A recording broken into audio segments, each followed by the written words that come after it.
नमस्कार।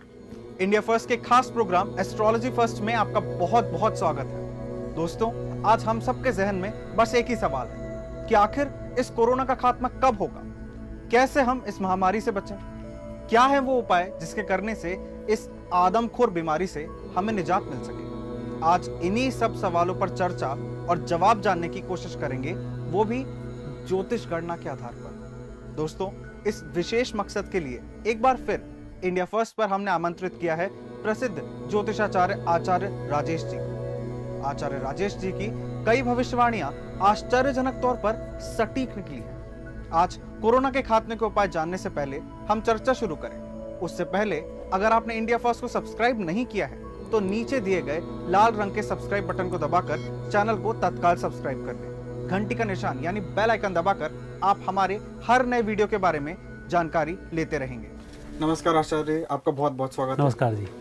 आचार्य जी, पहला सवाल पूछूंगा आपसे, उसके पहले हम पिछले साल की बात कर लेते हैं। पिछले साल जब कोरोना आया, देश दुनिया सबके लिए बिल्कुल नया था, किसी को पता नहीं था कि ऐसी कोई महामारी भी आएगी। फिर लॉकडाउन लगा, जरूरी कदम सरकार ने लिए और दिसंबर तक हमको ऐसा लगा कि स्थिति काबू में आ गई है। जनवरी फरवरी तक ये लग रहा था अब बस ये थम गया है, वैक्सीन भी आ गई थी। लेकिन फिर कुछ ऐसा हो गया है, आज स्थिति ऐसी हो गई है कि इसके म्यूटेंट बनते जा रहे हैं, नए नए स्ट्रेन पकड़ में आ रहे हैं। तो आचार्य जी, मेरा पहला सवाल आपसे ये है कि आखिर, और ये हमारे दर्शक भी जानना चाहते हैं, पूरी दुनिया जानना चाहती है कि आचार्य जी कोरोना खत्म कब होगा? इसमें देखो, ये एक महामारी है और बीमारी के खत्म होने की यदि अपन बात करें तो उसमें मुख्य आता है कि जब कोई बीमारी खड़ी होती है तो उसमें एक तो मुख्य होता है चिकित्सक पर भरोसा करना, दूसरा औषधियों का सेवन करना और तीसरा परहेज रखना। ये तीन चीज़ इसमें बहुत ज़रूरी हैं और वह स्थिति ही यहाँ है। जो व्यक्ति तीनों चीज़ पर कंट्रोल कर लेता है तो बीमारी कंट्रोल हो जाती है। जैसे ये बीमारी पहले से ही आती रही है। यदि आप प्लेग को देखें, उसमें कई लोग मारे गए, कॉलरा बीमारी में बहुत से लोग मारे गए, स्पेनिश फ्लू में 4-5 करोड़ लोग मारे गए थे। तो ये बीमारी आई, आने के बाद कंट्रोल हुई, चली गई। आज एक मैं विविध दृश्य बताता हूँ, वर्णन करता हूँ। चीन में जब ये रोग फैला तो कम से कम 600-700 लोग उसने एक बिल्डिंग में बंद करके, नीचे से वेल्डिंग करके बिल्डिंग को ही बंद कर दिए और 1 महीने बाद सब मृत पाए गए। जितने लोग आ रहे थे उनको गोली मार दी गई। उत्तर कोरिया के राजा ने तो बोल ही दिया था जो भी आ गया उसको गोली मारो, ख़त्म करो। तो उन्होंने कंट्रोल ऐसे कर लिया।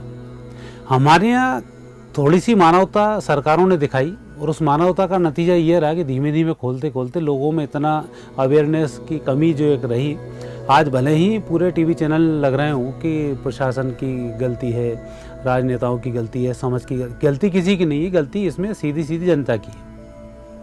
जब आपको उस बीमारी के बारे में पता है कि आपको सोशल डिस्टेंसिंग रखनी है, आपको मास्क लगाना है। मार्च अप्रैल तक स्थिति ये थी, लोग मास्क ही नहीं लगाते थे, मतलब उनकी हीन दृष्टि देखा जाता था, एकदम नॉर्मल हो गया था, लोग मास्क भूल गए, सोशल डिस्टेंसिंग भूल गए। तो वही कारण था। और शादियों की गैदरिंग शुरू हो गई थी, बड़े बड़े मेले शुरू हो गए थे, ये सारे सब शुरू हो गए। तो जो बीमारी आपकी चल रही है, बीमारी पूरी हटी नहीं है, उससे पहले आपने परहेज तोड़ने शुरू कर दिए। तो बीमारी के बने रहने का सबसे बड़ा कारण है। जिन जिन देशों में इन सब परहेजों को रखा गया, आज वो देश सुरक्षित स्थिति में। रहा सवाल इम्यूनिटी सिस्टम का, तो कहीं ना कहीं ये बीमारी इम्यूनिटी सिस्टम के ऊपर भी रखती है, तो आपको वहाँ थोड़ा सा रखना होगा। और ज्योतिषीय दृष्टि से भी इसमें यही एक आंकलन निकल के आता है कि जब कोई भी बीमारी कैसी भी फैल जाए तो वो बीमारी चिकित्सा से ही ठीक होती है, परहेज से ही ठीक होती है। और जो उससे संबंधित सिम्टम्स होते हैं जिनको वैज्ञानिक खोज के बताते हैं, जब हम उनका पालन करते हैं तभी ये ठीक होती है। तो उन चीज़ों का पालन नहीं किया गया, इसलिए दिक्कत आई। लेकिन अभी तक जो परिस्थिति नेगेटिव थी, अब हर घर में लोग मरे हैं। अब सबको समझ में आ गई कि मास्क लगा के जाना, और मार्केट देखते हैं लोग लगता है। और उस दृष्टि से ग्रहों का जो योग है, वह योग भी 15 मई से अब ठीक होने वाला है। तो 15 मई के बाद ये स्थिति नियंत्रित होने लग जाएगी और सितंबर आते आते तक बहुत कुछ पहले जैसा माहौल जो नवंबर दिसंबर में हुआ करता था, वो सितंबर अक्टूबर में भारत में हो जाएगी। मतलब चीजें नॉर्मल होंगी। नॉर्मल। लेकिन आचार्य जी, मैं ये पूछना चाहता हूँ, भारत ही क्यों? भारत तो वैक्सीन बना रहा था, भारत ही वो देश है जो संजीवनी बूटी की तरह लोगों में दवाइयां बांट रहा था। और आज स्थिति ये है कि भारत आ रही है, हम कच्चा माल मंगा रहे हैं, हम अभी दूसरे देशों पर है कि ऑक्सीजन आ जाए, ऑक्सीजन के प्लांट आ जाए, तो भारत ही क्यों, भारत के साथ ऐसा क्यों हुआ? भारत के साथ ऐसे होने के पीछे 2-3 कारण रहे।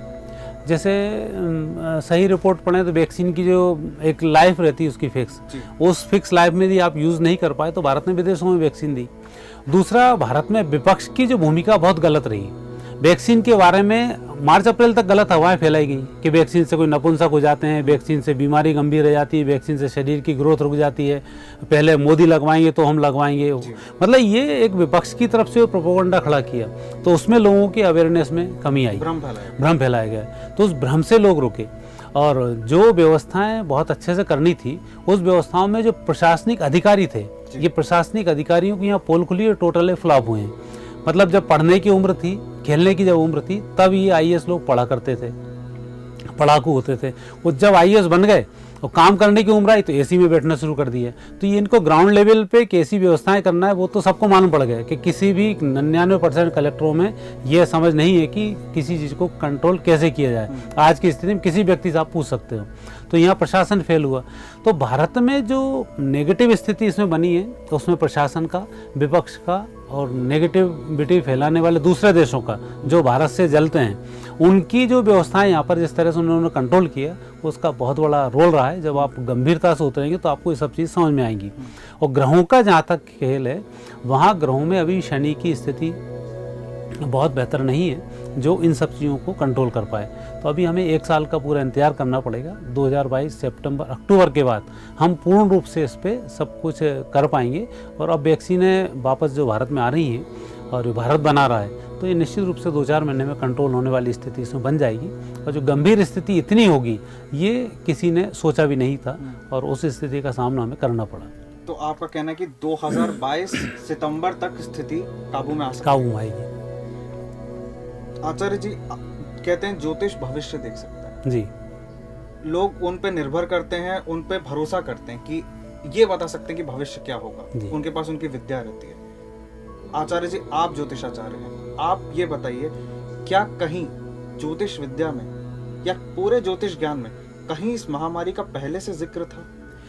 इस तरह की जो महामारी हैं ये हमारे यहाँ 3 तरह से भविष्यवाणी की जाती है, दैहिक, दैविक और भौतिक।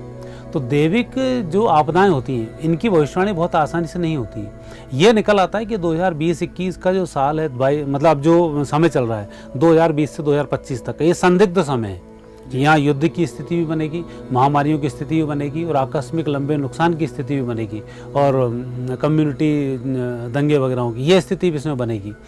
अब कितनी घातक हो जाए इसका आकलन नहीं हो पाता है। जैसे एक एक्सीडेंट होगा, उसमें संभावना एक्सीडेंट हो सकता है। एक्सीडेंट में ये भी हो सकता है व्यक्ति की जान भी जा सकती है, व्यक्ति के हाथ पैर भी टूट सकते हैं, व्यक्ति गिस्टा के भी रह सकता है। तो वो घातकता जो होती है वो फिर भगवान के हाथ में होती है। तो वो स्थिति इसमें, तो ज्योतिष में यह तो निश्चित है कि अभी 2020 से 25 तक का जो समय है ये बहुत अच्छा समय नहीं है पूरी दुनिया के लिए। कई युद्ध होंगे, कई तरह की आपदाएं आना शुरू होंगी और बहुत परेशानी होगी। तो ये समय तो चल रहा है। 25 के बाद स्थिति फिर भ्रामक युद्ध में कन्वर्ट होगी, वो 2030 तक चलेगी। और जिस शांति के लिए आप मेरे से बात करना चाहते हो वो शांति 2031 से आनी शुरू होगी। मतलब अभी जो समय चल रहा है 2030 तक का, ये बहुत अच्छा समय नहीं है। इसमें नाना प्रकार की परेशानियों का व्यक्ति को सामना करना पड़ेगा।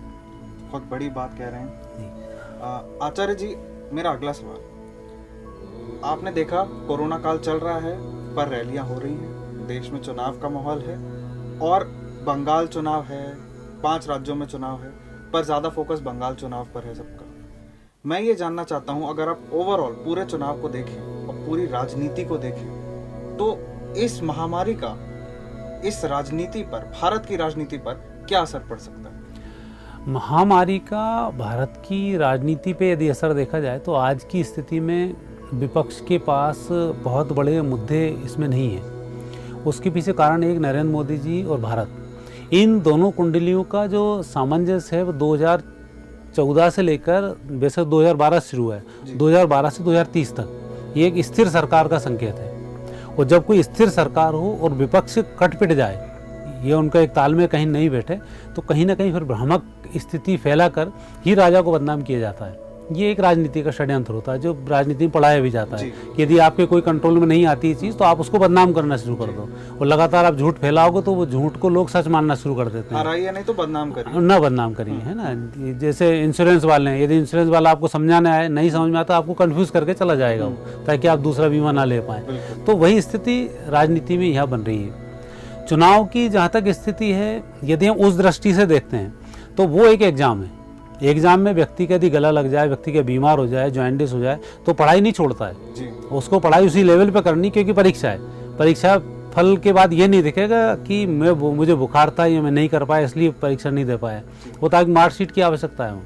तो चुनाव जब सिर पे आ गया तो वहाँ किसी को रुकना है ही नहीं, और ना रुकना चाहिए यदि आप समझदार हैं। और दूसरा, विपक्ष का भी एक बहुत बड़ा काम यही था, जो एक शनि षड्यंत्र कराता है ना, वो भी यही था कि आज अब बंगाल चुनाव को टारगेट करे बैठे थे।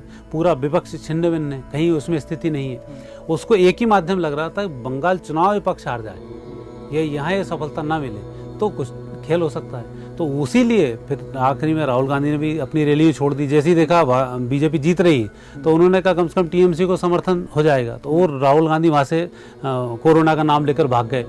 तो ये जो परिस्थिति बनी है ये भ्रामकता फैलाने के लिए बनी है, लेकिन इसका बहुत अधिक असर 2024 तक आते आते बहुत कुछ जीरो हो जाएगा, क्योंकि सारी स्थिति 2022 में नियंत्रित होने वाली है और उसके बाद जो स्थिति होगी वो ठीक रहेगी। तो राजनीति के बड़े चेहरों पर ये महामारी क्या असर दिखा सकती है? बड़े चेहरों पर असर तो दिखना तय है, क्योंकि महामारी जिस तरह से फैली है वह प्रशासन पूरा फैल हुआ है, ये जनता जानती है। नेताओं ने खूब रोटियां सेंकी हैं, ये जनता जानती है। डॉक्टर जब लूट के लिए 1-2 लाख रुपए रोज बिल बना रहे हैं, किसी नेता की हिम्मत नहीं हुई कि उस डॉक्टर से जाकर पूछ ले तुम 2 लाख रुपए का आज किया क्या है। कालाबाजारी चरम पर है। तो ये काम प्रशासन के और राजनीति के हैं, यहाँ ये फेल हुए हैं। तो ये जनता आसानी से भूलने वाली नहीं है, पर जनता ये भी जानती है कि ये जो कालाबाजारी का सिस्टम है ये हर सरकार में रहा है और ये बना रहेगा। तो अब ये कि इन बड़े चेहरों का असर गंभीर ये पड़ेगा कि व्यक्ति से जो राजनीतिक खुन्नस लोगों की रहेगी उस चुनाव में दिखाई देगी। तो अगला जो चुनाव होगा उसमें जितने बड़े बड़े मंत्री वाले चेहरे हैं ये हारने के कगार पर आ जाएंगे। तो वहाँ इनका भविष्य जरूर निश्चित रूप से मुझे अंधकार में दिखाई देता है। और ऐसे समय में जब महामारी फैली हो और आप कंट्रोल ना कर पाएँ तो पाप का घड़ा भी आपका भरता है और कुदरत भी आपको नष्ट करती है। क्योंकि मेरे तो बड़े बड़े अधिकारियों को आज कम से कम 70-80 अधिकारी मेरे ऐसे संपर्क में हैं जो रिटायर्ड होने के बाद आज वृद्धाश्रमों में रह रहे हैं। कई मंत्री ऐसे हैं जो बहुत बुरी दुर्गति पर है, जो 2-2 हज़ार करोड़ के मालिक हुआ करते थे, आज उतने नुकसान पर हैं। तो कुदरत छोड़ती नहीं है, तो वहाँ इनका हश्र होना तय है।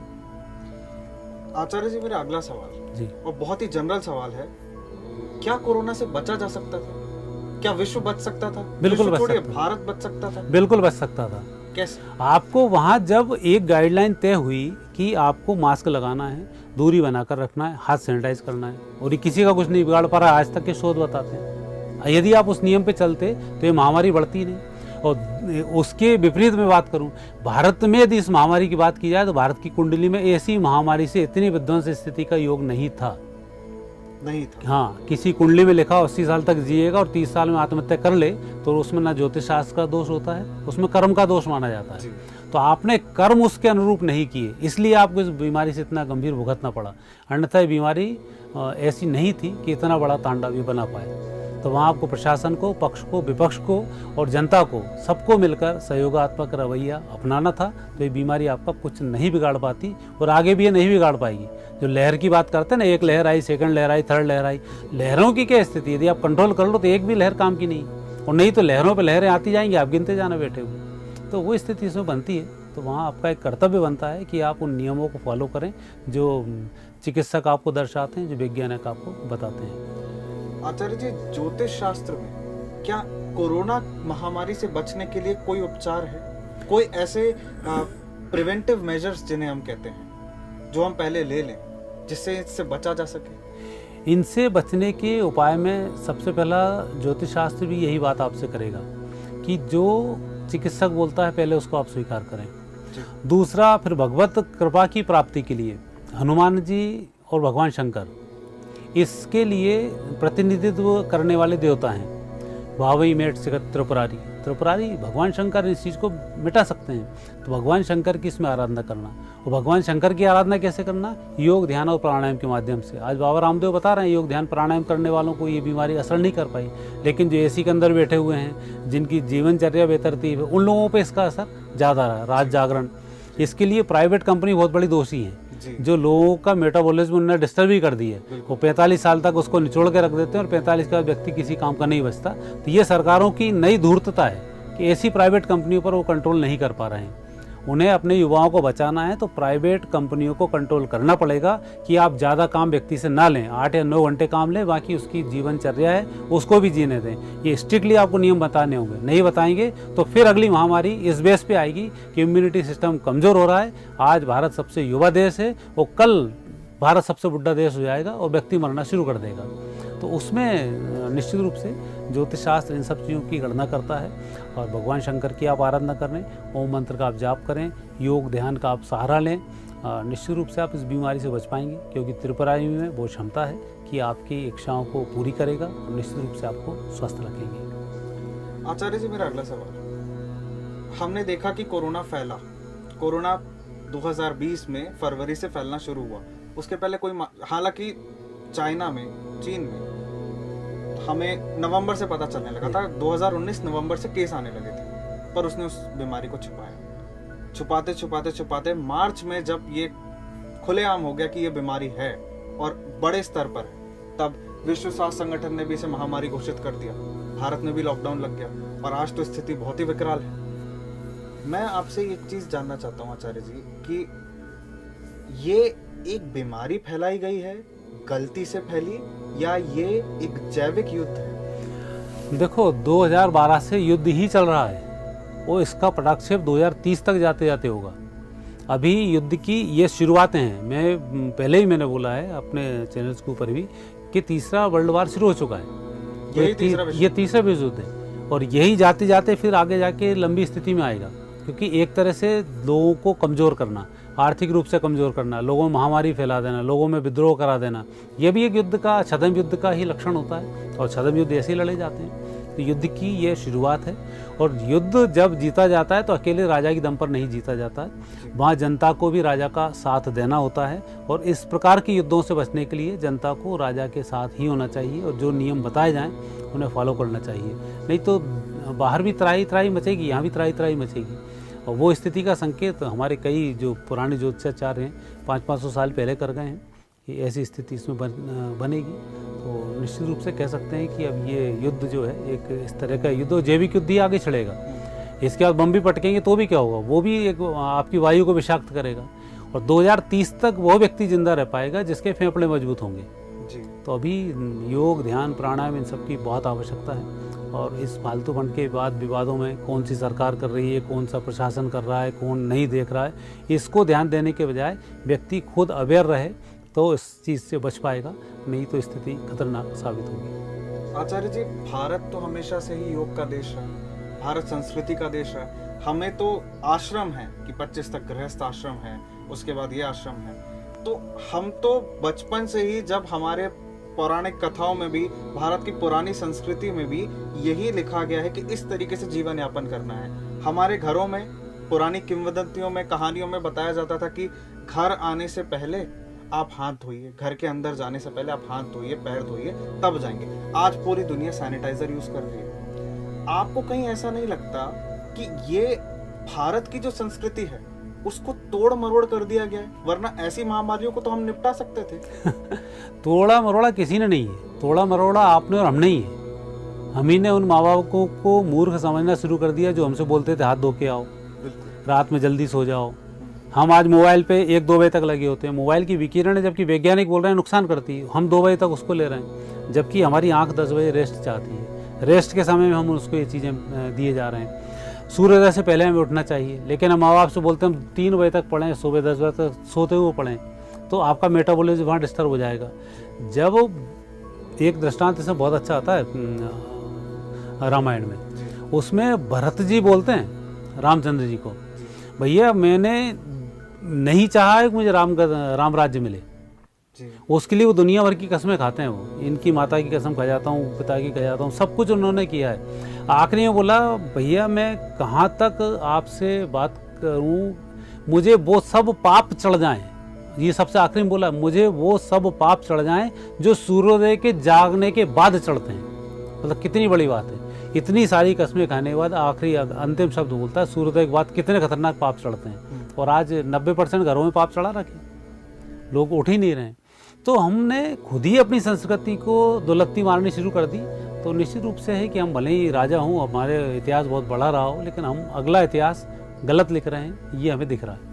और उसके लिए हमें वापस लौटना पड़ेगा, उन संस्कृति को वैज्ञानिक अध्ययन करना पड़ेगा और वैसे रहना पड़ेगा। मतलब अपनी जड़ों की तरफ भारत को लौटना पड़ेगा। आचार्य जी, मेरा अगला सवाल, क्या कोरोना भारत में फैलाना कोई षड्यंत्र था? हम तो कंट्रोल कर चुके थे चीजों को, हमने वैक्सीन बना ली, लेकिन आप देख रहे हैं संदेहास्पद स्थिति है। कहीं से आंकड़े ज्यादा आ रहे हैं, कहीं से कम आ रहे हैं, कहीं ऐसा लग रहा है कि लाशों का अंबार लग गया है। तो ये कोई षड्यंत्र चल रहा है या फिर सच में हो रहा है? ये क्या स्थिति है? उस दृष्टि से ग्रहों के अध्ययन के अनुसार तो ये सच चल रहा है है ना। हम उसको ये नहीं कह सकते कांग्रेस शासित क्षेत्रों में फैल रहा है, बीजेपी शासित क्षेत्रों में नहीं फैल रहा है। तो फैल तो ये सब जगह रहा है, लेकिन जहाँ अवेयरनेस की कमी है वहीं ज़्यादा फैल रहा है। और उसमें हुआ यही है कि जनता ने ही इन नेताओं की मूर्खतापूर्ण बातों में आकर अपने आप को अनियंत्रित कर लिया और उसमें हम फंस गए। क्योंकि हम जिन नेताओं पर बहुत भरोसा करे बैठे थे, उन नेताओं ने हमारे साथ ही छल किया है। वो इस स्थिति को समझ भी नहीं पाए, या यूँ समझें कि ना समझ नेताओं के हाथ तो ये सरकारें जा चुकी हैं। तो वो स्थिति है। तो मैं तो यही कह सकता हूँ कि ये जो एक युद्ध की तरह माहौल देश विदेशों में बना है, भारत में जो बना है, ये एक प्रायोजित कार्यक्रम तो था ही, लेकिन हम इसको कंट्रोल कर सकते थे। हमने कंट्रोल करने की बहुत बड़ी भूल की और हम फिर ये सोचते रहे कि मुझे थोड़ी कोरोना होगा, पड़ोसी को होगा। मतलब इस घमंड में था व्यक्ति, और बिना मास्क के, बिना उसके, मतलब मास्क पहनना मूर्खता की निशानी माना जा रहा था। तो लापरवाही थी। तो उस लापरवाही का नतीजा ये रहा है। बाकी ये चीज़ नियंत्रित है और नियंत्रित अभी भी हो जाएगी यदि इन लापरवाही से आप बचेंगे तो। आचार्य जी, आपने अभी तक हर मेरे सवाल का जवाब बिल्कुल बेबाकी से दिया। आपने मुझे बिल्कुल डिटेल में आपने बताया। अंतिम प्रश्न, मेरा बिल्कुल अंतिम प्रश्न है, और ये प्रश्न आने वाले सालों में सरकारों की जिम्मेदारी भी सुनिश्चित करेगा। वोट डालने जब कोई व्यक्ति जाएगा तो उसकी इच्छा भी इस प्रश्न में निहित है।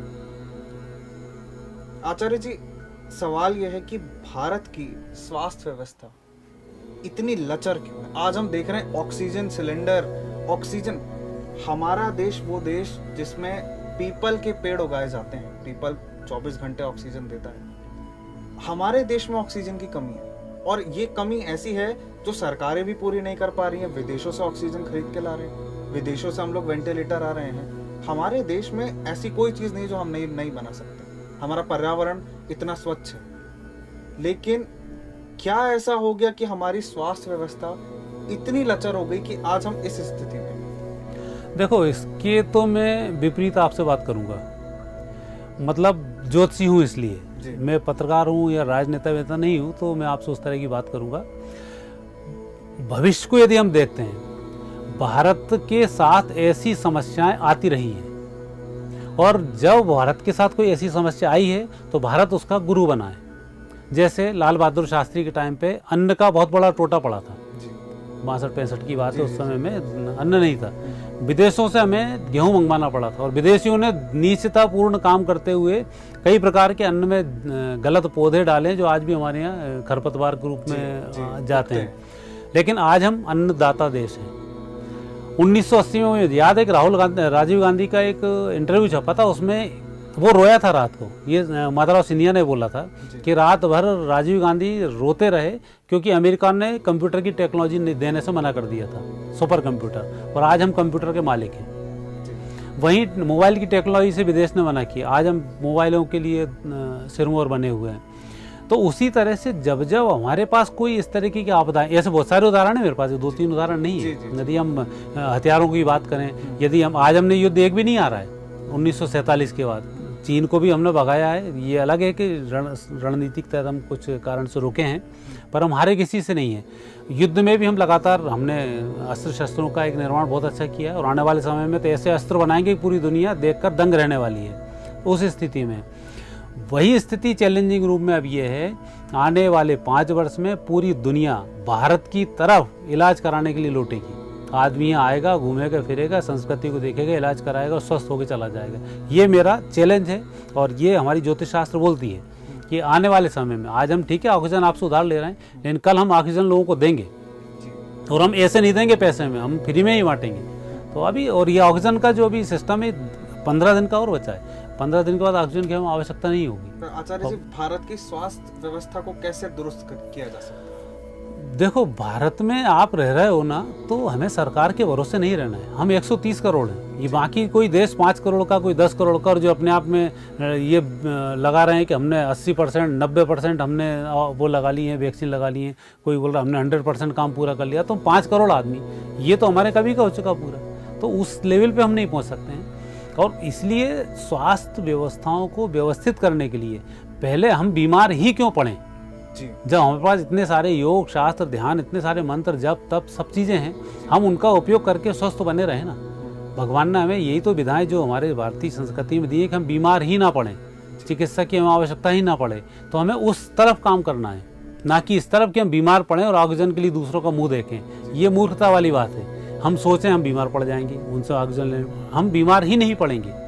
तो उस व्यवस्थाओं पे हमें ले जाना पड़ेगा और हम निश्चित रूप से इसमें विजयश्री 2 महीने बचे हैं, 2 महीने के बाद हम प्राप्त करना शुरू कर देंगे। और ये अब भयानक तो तीसरी और चौथी लहर अब नहीं आने वाली।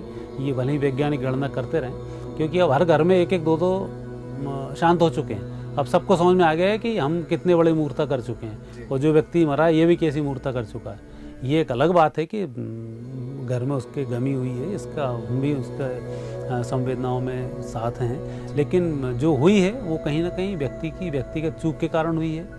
और इसलिए हम किसी को दोषी नहीं देना चाहिए, और दोष देकर हम बीमारी खड़ी करते हैं, ना कि बीमारी बिगाड़ते हैं। तो क्षमा करने से बीमारी का शमन होता है और हम अवेयर रहें, उससे हम ज़्यादा फायदे में रहेंगे। आचार्य जी, आपने मेरे तमाम सवालों का जवाब दिया। चलते चलते इंडिया फर्स्ट न्यूज़ के दर्शकों के लिए, तमाम देश दुनिया से जितने लोग अभी इंडिया फर्स्ट न्यूज़ देख रहे हैं, आप क्या संदेश देना चाहते हैं? संदेश तो मेरा मित्रों यही है कि जो वैज्ञानिकों ने किया है, आपको दूरी बनाकर रखनी है, मास्क लगा कर रखना है, हाथ को सैनिटाइज करना है, घर में भी आप व्यापक दूरी बनाएं। और ज़रा सा आपको लगता है कि आप अस्वस्थ से हो रहे हैं तो आप अकेले रहना शुरू कर दें। वहाँ ये नहीं कि आप इंतज़ार करें 3 दिन 4 दिन देख लेता हूँ या अपने मन से दवा ले लेता हूँ, उसमें थोड़ा सा आप बचकर रहें तो निश्चित रूप से आप पूर्ण रूप से स्वस्थ होंगे। और जो ग्रहों की गणना है, इन गणनाओं में जुलाई तक का आपको इंतज़ार करना है। जुलाई के बाद वो स्थिति नहीं रहेगी जो अभी आपको विभीषिकाएँ दिखाई दे रही हैं, और अभी भी आप इन सब नियमों का पालन करेंगे, भगवान कृपा से आप स्वस्थ होंगे और कोई अनहोनी आपके घर में नहीं होगी। आचार्य जी, आपका बहुत बहुत धन्यवाद। धन्यवाद। आचार्य जी ने हमारे तमाम सवालों के जवाब दिए, आपने आचार्य जी को सुना। हम आपसे यही कहना चाहेंगे कि सोशल डिस्टेंसिंग का पालन करें, दूरी बनाए रखें, अगर बहुत ज़रूरी ना हो तो घर के बाहर बिल्कुल ना निकलें। इस समय आपको अपनी जान बचाना ही सबसे ज़्यादा ज़रूरी है और इससे बड़ा और कोई धर्म नहीं। अगर आप अपने आप को घर के अंदर रखते हैं तो आप अपनी ही नहीं दूसरों की भी जान बचा रहे हैं। सतर्क रहिए, सुरक्षित रहिए और इंडिया फर्स्ट न्यूज़ को सब्सक्राइब जरूर करिए। हम ऐसे ही वीडियोस लेकर आपके सामने आते रहेंगे। जय हिंद, जय भारत।